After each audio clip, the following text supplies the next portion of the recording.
22 अप्रैल को जम्मू कश्मीर के पहलगाम में हुए आतंकी हमले के बाद भारत और पाकिस्तान में बहुत कुछ बदला है। यह बदलाव न केवल सीमा पर बल्कि डिप्लोमेटिक लेवल्स पर भी देखे गए हैं और डिप्लोमेटिक लेवल्स का असर यह है कि जो भी पाकिस्तानी भारत में रह रहे हैं उन्हें वापस भेजा जा रहा है। मेरे हाथ में आप ये शादी का कार्ड देख रहे हैं। ये मुनीर अहमद जो कि जम्मू के रहने वाले हैं और मीनल खान जो कि पाकिस्तान की रहने वाली है, इनकी शादी का कार्ड है। अभी 1 साल शादी को नहीं हुआ है और मीनल खान को जम्मू से पाकिस्तान भेजा गया था, लेकिन कोर्ट के दखल के बाद फिलहाल मीनल जम्मू में है।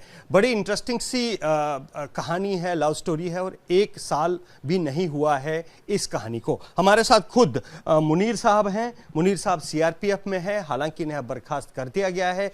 मुनीर साहब हमारे साथ हैं। मुनीर साहब, सबसे पहले आपसे एक बात जानना चाहूँगा, ये स्टोरी के बारे में। मीनल से आप कैसे मिले? ये पाकिस्तान की शादी, आप क्या पाकिस्तान गए थे? ये स्टोरी कहाँ से शुरू हुई? ये एक्चुअली मेरे मामू की बेटी है, मेरे मदर के कज़न ब्रदर की बेटी हैं। 47 से पहले, पार्टीशन से पहले ये यहाँ हम अभी रह रहे हैं तहसील बलवाल में, अंडवाल में। ये दोनों परिवार यहीं इकट्ठे ही रहते थे। देश विभाजन के टाइम ये परिवार आधा उधर हो गया, आधा इधर रह गए, तो ये परिवार इकट्ठा नहीं हो पाया, मतलब रहे वैसे। फिर उसके बाद हमारे घर के बड़ों की तरफ से जब अभी हमारा रिश्ता तय कर दिया गया था बचपन में ही एक दूसरे के साथ, अपने कज़न भाई के साथ मेरी मदर ने, तो शादी हमारी तय हो गई थी। फिर उसके बाद मैंने सीआरपीएफ को ज्वाइन किया 2017 में, तो चलता रहा सिलसिला। फिर उसके बाद में ये मैंने 31/12/2022 को मैंने डिपार्टमेंट को इन्फॉर्म किया कि हमने शादी करनी है। ये उसमें सब लिखा, मेंशन किया, हमारा पारिवारिक रिश्ता है। उसके बाद में इसके संबंध में मैंने एनओसी के लिए अप्लाई किया और सूचना दी सरकार को। उस लेटर के उपचार में इन्होंने कुछ ऑब्जेक्शन लगाए कि शादी की डेट मेंशन करो और शादी का कार्ड लगाओ और कौन सी जगह पे आप शादी करोगे वो चीज़ मेंशन करो। मैंने वो सब क्लियर करके डिपार्टमेंट को दिया और 72 बटालियन जो जम्मू में है, सुंदरमनी में, वहाँ मैंने दिया। फिर मेरा लेटर जो है प्रॉपर चैनल डीआईजी साहब के पास, फिर आईजी जम्मू सेक्टर के पास, फिर एसडीजी साहब के पास, फिर डायरेक्टेड दिल्ली में गया सीआरपीएफ में। फिर वहाँ से 30/4/2024 को ये क्लियर आता है ओके कि हमने इसको वेरीफाई कर लिया है। और एक सरकारी कर्मचारी को अगर किसी अदर नेशनलिटी से शादी करनी है, किसी दूसरे देश की से शादी करनी है, तो उसे सरकार को सूचित करना होता है। तो मेरे इसमें लिखा है, क्लियर लिखा है कि मैंने सरकार को कमिक ने नियमानुसार विभाग को सूचना दी है। ये लिखा गया, क्लियर लिखा गया है। और इसमें यह भी लिखा गया है कि एनओसी का इसमें कोई उल्लेख नहीं है, सूचना की है, तो सूचना मैंने दे दी है। ये क्लियर है, आप भी देख रहे हो। 30/4/2024 को ये हो गया। फिर मई में आपकी शादी होती है? मई में मेरी, अप्रैल में ये आता है, मई में हम शादी करते हैं। वीडियो, मेरे फादर कैंसर पेशेंट थे तो उनकी तबीयत ज़्यादा ख़राब हो गई, तो हम दोनों फैमिलियों ने डिसाइड किया, अभी वीज़े में भी डिले हो रहा था, तो कि हम वीडियो कॉन्फ्रेंस पे या मतलब ऑनलाइन जो है निकाह कर लेते हैं, शादी कर लेते हैं। तो निकाह हुआ, शादी हुई। मैंने वो कापियाँ, ये ऑनलाइन वेडिंग का कार्ड, उसके बाद मैरिज सर्टिफिकेट, जो भी उस रिलेटेड डॉक्यूमेंट थे, हालांकि इस शादी के रिलेटेड में डिस्ट्रिक्ट डेवलपमेंट काउंसिल, सरपंच, इनके सब के एफिडेविट जो हैं, उनके ऑफिस लेटर जो हैं, वो मैंने विभाग को अपने को दिए हैं, इन्फॉर्म किया। फिर हमारी शादी हुई। शादी होने के बाद भी मैंने इन्फॉर्म कर दिया डिपार्टमेंट को, डॉक्यूमेंट्स दिए हैं। उसके बाद 28 फरवरी 2025 को उनका वीज़ा हो जाता है। फिर वो इंडिया आती हैं बाय अटारी बॉर्डर, बाघा बॉर्डर से 15 दिन का विज़िट वीज़ा मिलता है। इसकी गाइडलाइन है कि 15 जैसे विज़िट वीज़ा है, उसके अंदर अगर उनको यहाँ रहना है तो विज़िट वीज़े के अंदर ही उनको एलटीवी अप्लाई। एलटीवी जो है मैरिज बेस पे एक पाकिस्तानी वुमेन को तभी मिलता है अगर वो इंडियन नेशनल से उसने शादी की हो।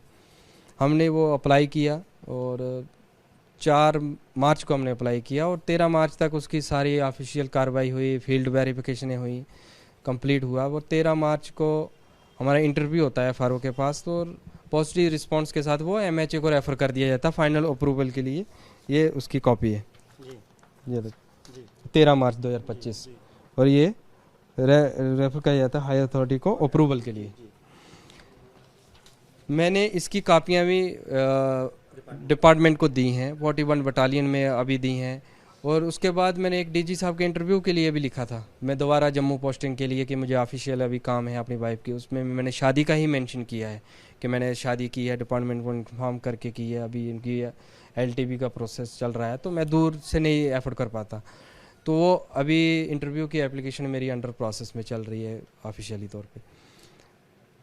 तो इस दौरान ये पहलगाम हमला हो गया, तो गवर्नमेंट ऑफ इंडिया ने कुछ एक्शन लिए, कुछ उस पर गाइडलाइन डेडलाइन मतलब इशू की। तो उसमें गवर्नमेंट ऑफ इंडिया ने निकाला कि एलटीबी कैटेगरी में जो लोग आते हैं उन पे ये लागू नहीं होता, क्लियर लिखा है। और न्यू वीज़े भी सिर्फ एलटीबी ही इशू होंगे, उसके अलावा और कोई किसी दूसरे वीज़े की अनुमति नहीं है। तो हम तो एलटीबी में थे, तो हमें एक एग्ज़िट परमिट आता है ऑनलाइन जैसे एफआरओ की साइट से। तो हमने बात की तो भैया हमारा वो कैंसिल हो जाता है क्योंकि हम एलटीबी में थे, हो गया होगा बाई मिस्टेक। तो फिर दूसरे दिन जो है अपने तहसीलदार जो बलवाल है, हमारे कंसर्न तहसीलदार है, उनकी तरफ से एक नोटिस आता है विजिट वीज़े के हिसाब से, और वो मेंशन करते हैं 22 मार्च को आपका वीज़ा एक्सपायर हो रहा है। तो हमारा तो 14 मार्च को 15 दिन पूरे हो गए थे। तो वो नोटिस देते हैं कि आपको जाना पड़ेगा, आप इलीगल तरीके से यहाँ रह रहे हो। तो हमने एफआरओ से बात की, उन्होंने कहा कि नहीं हमारे पास हो, हमारे अंडर आते हो, एलटीबी हमारा है, तो तहसीलदार कोई नोटिस नहीं दे सकता, तो अगर कोई ऑर्डर देते हैं तो वो लेके आ जाओ। उन्होंने दे दिया नोटिस, तो हमने वो नोटिस अपने एडवोकेट से बात करके उसके हिसाब से हमने हाई कोर्ट से अपील की। उसी दिन हमें भेजा भी जा रहा था पुलिस की तरफ से बागा अटारी बॉर्डर को। तो हम जब बॉर्डर पे पहुंचे तो उस दौरान हाई कोर्ट की तरफ से हाई कोर्ट ने देखा सुना और उसको समझा, और हाई कोर्ट ने एक निर्णय लिया जिसमें उन्हें रोक लिया गया कि ये एलटीबी में आते हैं, तो जब तक एलटीबी का डिसीजन नहीं हो जाता तब तक ये भारत में रहेंगी। तो हम घर आ गए। जब घर आ गए तो कल मैंने सोशल मीडिया के कुछ मतलब मैंने देखा कि सीआरपीएफ जवान के एक्शन लेने वाली है, ये है, तो मुझे कोई कंफर्मेशन नहीं मिली। मैंने अपने डिपार्टमेंट से भी बात करने की कोशिश की, वहाँ कंट्रोल रूम से बात की। तो शाम कोई 5 साढ़े 5 का टाइम होगा मेरे ख्याल से, तब उस टाइम हमारे घर में अपने डिपार्टमेंट के 3-4 लोग आते हैं, एक लेटर लेके आते हैं। तो लेटर मुझे रिसीव करवाया। तो जब मैंने उस लेटर में पढ़ा तो उसमें उन्होंने 2 रीज़न लिखे हैं मेरी डिसमिस के पीछे। एक तो उन्होंने लिखा है कि जवान ने टाइम टू इन्फॉर्म नहीं किया, जो कि मेरे पास प्रूफ है, कागज़ हैं मेरे पास। दूसरा उन्होंने लिखा है कि उसमें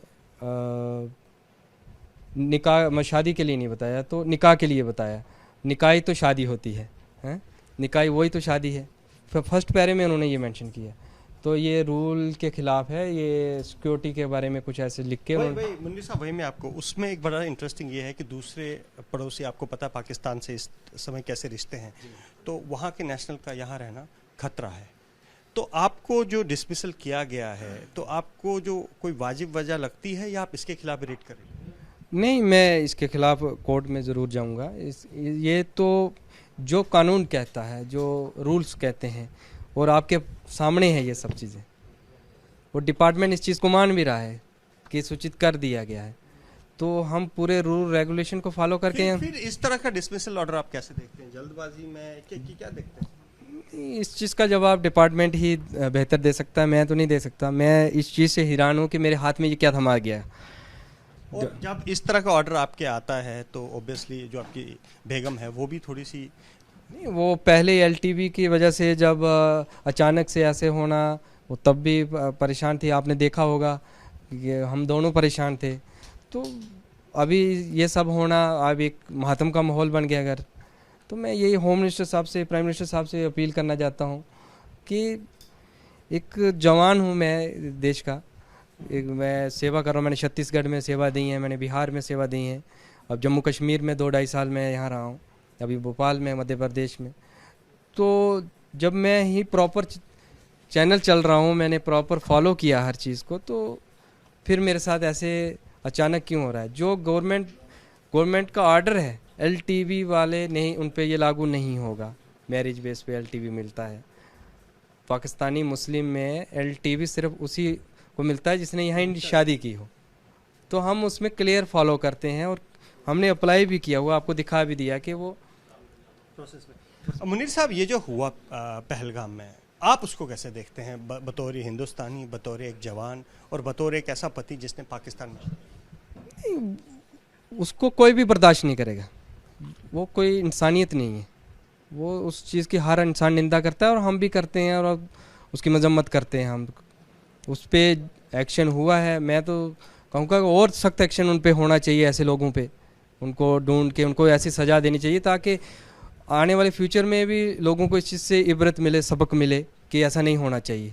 लेकिन हम पाकिस्तान पर भी एक्शन की बात हो रही है, तो आप उसके भी समर्थन में है कि पाकिस्तान पर भी एक्शन? नहीं, वो गवर्नमेंट डिसीजन लेगी जो गवर्नमेंट को सही लगता है, पॉसिबल जो मतलब उनके निगरानी में सही है, तो वो होना चाहिए।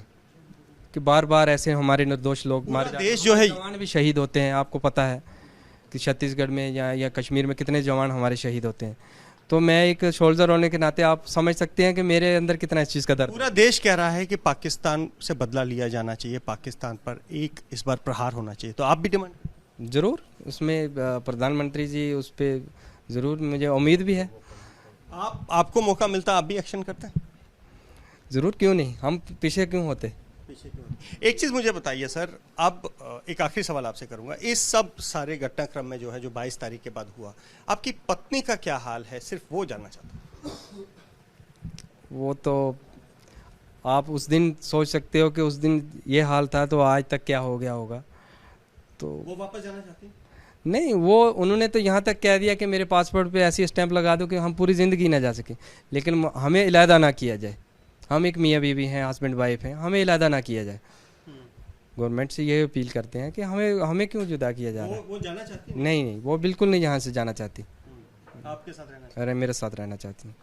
तो मीनल वापस नहीं जाना चाहती, ये दावा कर रहे हैं और ये भी कह रहे हैं कि पाकिस्तान के खिलाफ अगर कोई एक्शन होता है तो मुनीर और उनका परिवार भी उसके साथ खड़ा है। कैमरा पर्सन पवन चौधरी के साथ अजय बाशलो, एबीपी न्यूज़, जम्मू।